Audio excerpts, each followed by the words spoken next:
Welcome back to Cozy Rosie Crochet. In case you haven't met before, my name's Fiona and I am the designer behind Cozy Rosie UK. Today I'm going to be sharing with you my experience of hosting some crochet workshops at the Summer Wool Festival, as well as sharing with you the things that I purchased because no one had warned me just how much I would buy.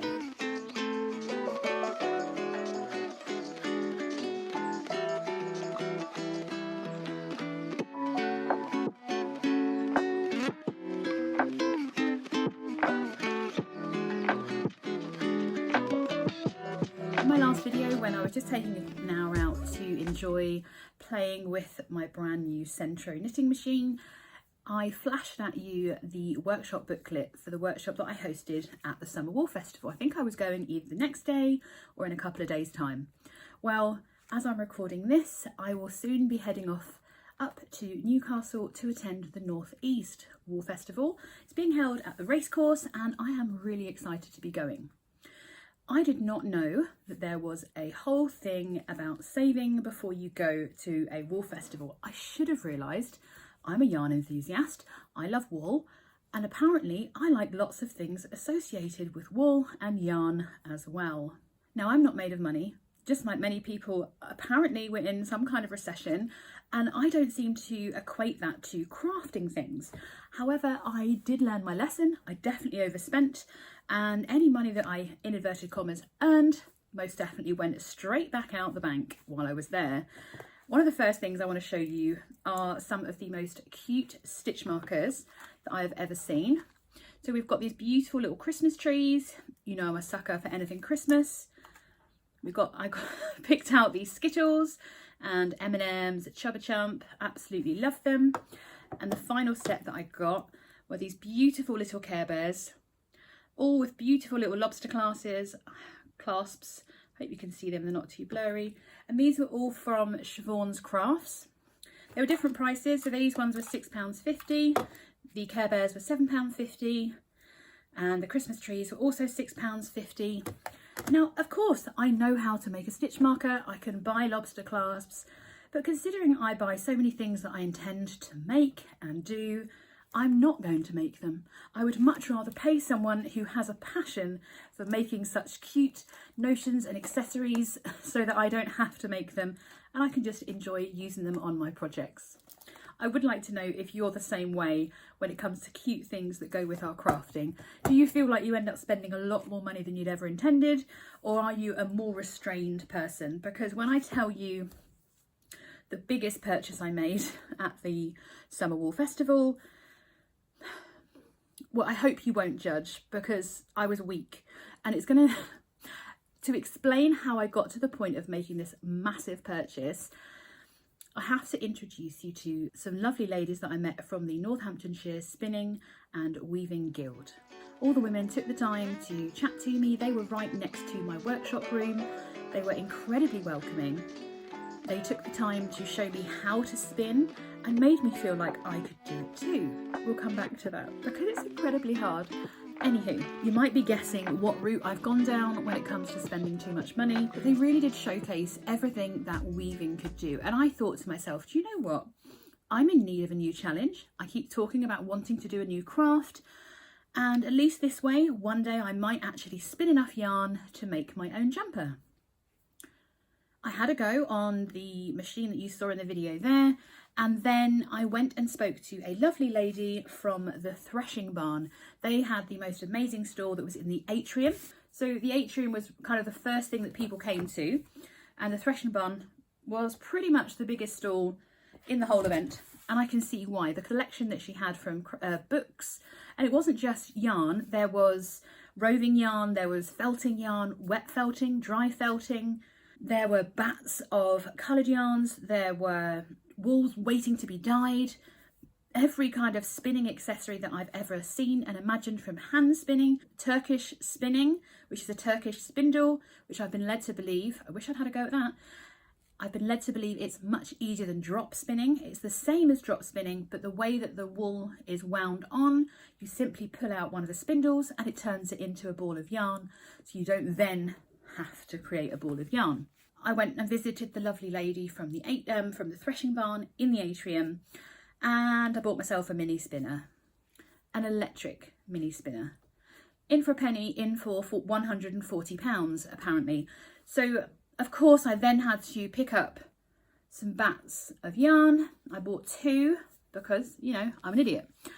And a fall in their money are very quickly parted apparently. Now what's really interesting is these bats are actually quite cheap. This one was £4.50 and this is 100% merino. This is not necessarily designed for beginners to spin with, so I haven't started that one. And then this is the colourway is the Wreath Community Garden, which I believe is the area that the owner of the threshing barn lives, and it was £7, but this one is a blend of Corriedale with a tweed top. Now I'm not up on my sheep, especially not British sheep, but the majority of yarns that I saw for sale, either pre-dyed or bats of yarn, included Corriedale, especially for the spinning element, because that is a shorter, I don't know, something to do with the length of the threads. That's not the right word either. I have a lot to learn. Let me show you this and show you some of my first ever spinning. So for instance, this is some of the wool that someone gave me to try practicing with. I don't know if you can hear this. Where's my mic? That sound apparently is really good. Can't remember now why. With the Corriedale, this wool, you can go quite far without it stretching and the fibres coming out. With a Corriedale, it's a lot shorter. So when you're feeding the wool in, it's not, you don't have to have your hands so far apart. Yeah, I got a long way to go, but I'm going to keep trying. I'm going to keep practicing. I'll show you the machine. It's only tiny. This is called the Nano. Ignore this mess. I'm really learning. But basically it feeds in through this orifice. This is officially known as an orifice. And you have an orifice hook. Mine's in the box safely, I hope. And basically it spins and this moves, and then the spun yarn goes onto your thing. I got an awful lot to learn. Luckily, I was invited to join the spinning guild, so I'm going to do that. Hopefully I'm going to get to their workshop next week. I haven't actually booked my place yet. I'm hoping they're still going to have a space for me because I'd really like to learn more. So that was why I bought a spinning machine and some bats of yarn. I will use them, and my new life project is to spin enough yarn to create my own jumper. Scarf. Let's make a scarf first and then I'll make a jumper. Now, because I do love to jump into things before knowing what I'm doing, I also bought some yarn that just really intrigued me. I don't know if this has come off of an animal like this, if it's merino and it's just the way it goes. I just don't know. But I showed the ladies at the spinning guild and they were like, oh my God, that would be perfect to spin over. Or once you've worked your first ply, you can then spin 2 together, and perhaps one of the strands can be this to then create your own spun wool. It's quite a process and I'm really excited to learn more about it. And I will keep you updated on my progress. I don't know when I'll make any progress, but I'm definitely going to be trying. I felt like I bought a lot more. Oh, I did buy yarn. No, I didn't go mad. I've actually just wound them up to show you. This one I'm incredibly excited about. It's actually a silk base, which is why I bought it. Not something I've ever used before.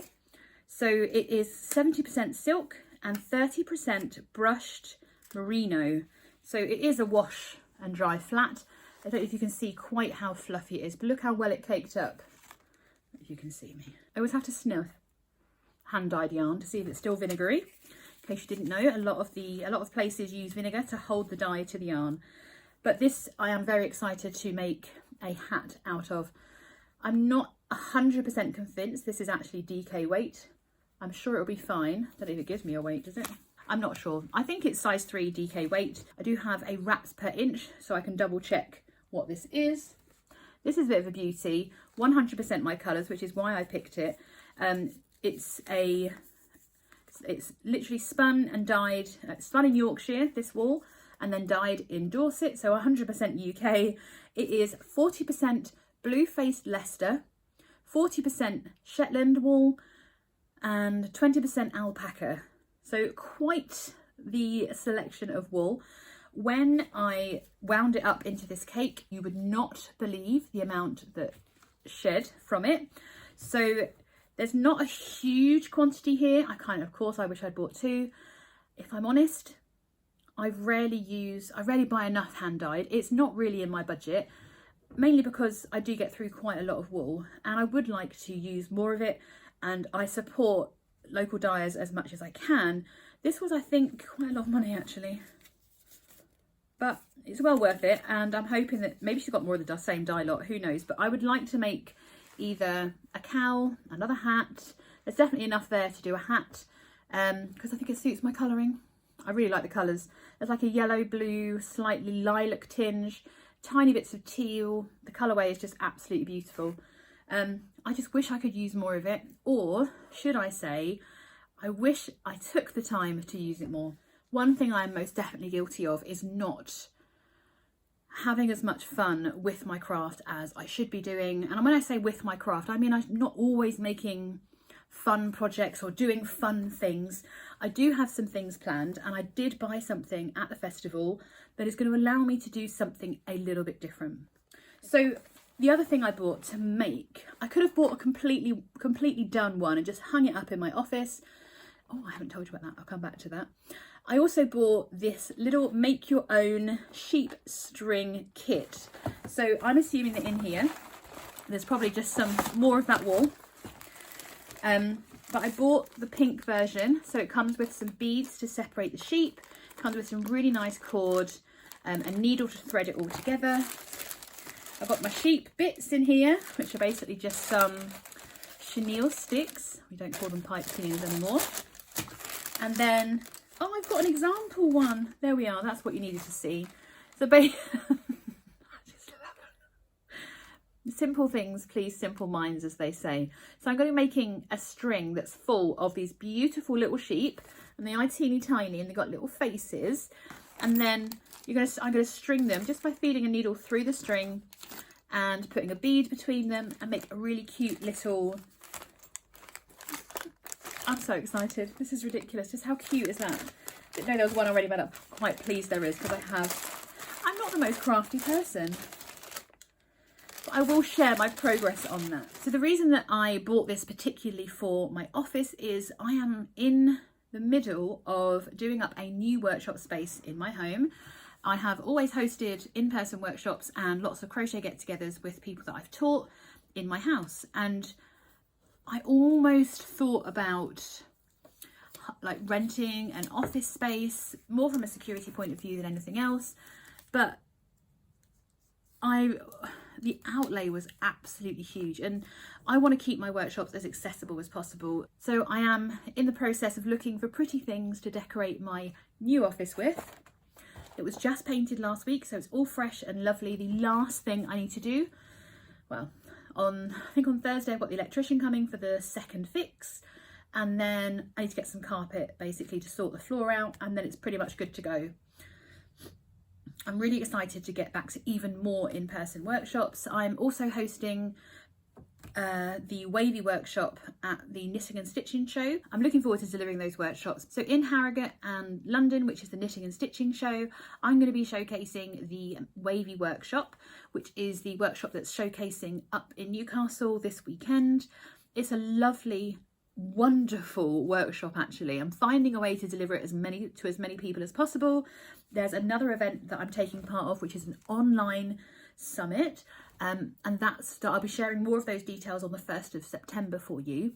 But if you wanted to do something like that in person, if you're local to Northampton, reach out to me and we can get something sorted. I'm aiming for my in-person workshops to restart on the 1st of September, and I must admit I'm really excited to get cracking with that because I've missed it so much. If you saw my stories earlier this week on Instagram, I've been completing like this mammoth form. I won't say what for just yet in case it doesn't go through or doesn't get approved. Part of the form asked me to think about my achievements of my time whilst I've been doing crochet designing, and obviously through the workshops as well. So I've been hosting crochet workshops in person since July 2019. I couldn't have told you that until I looked it up earlier this week. Obviously COVID put paid to most of that, and to get back to it is my long-term goal. I would love to be teaching more people. I love YouTube. I'm really enjoying creating content and sharing different things that I'm doing with crafting here on this channel. I hope you're enjoying watching it. If you do ever have any ideas of what you'd like me to have a go, like whether it's a particular design, a particular shape, a particular stitch, I've got quite a list going of some of the stitch tutorials that have been asked for. But the next thing I've bought might give you an idea of what patterns will be coming in the next few months, because this to me was the ultimate treat. It does make me laugh, the things I get happy about. This is something called a sock blocker or a sock last. But I also managed to find, I've never seen before, a mitten blocker. So it comes with a little thumb section that does go in the thumb, it fits in. And these are actually my size. I have quite small feet. I'm a UK size 4. No idea what that means in US. Size 6, I would think. And then obviously my hands are pretty standard actually. Size 7, I think I am in a hand. This mitten blocker wouldn't be great for male hands because, as you can see, my hand pretty much fits it. Whereas male hands can go up to 9 inches around. Mine are only 7 inches around, I think, off the top of my head, maybe 6.5. So I do tend to make a smaller glove. This will allow me to gauge it better and create evenly sized mittens and socks. I don't even remember, I might have showed you this yarn before. I bought this to make socks with.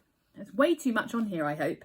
But I thought they were going to look really cute. I've not seen it worked up in crochet.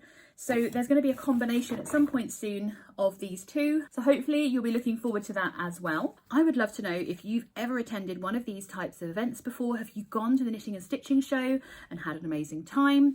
Have you been to any of the more localised wool festivals as well, such as the Northeast, South, or the Summer? I am going to go and play around with some of this roving yarn and see if I can get it spun into anything that resembles a very thin 1-ply of yarn. It's not going to happen, but I'm going to keep going. And I hope that you've enjoyed seeing everything that I've bought. I promise you, no, I can't promise. I'm going to try not to buy anything when I'm up in Newcastle this week. I can't promise because there are different vendors at this event. So wish me luck for my workshops in Newcastle, and I will see you in the next video.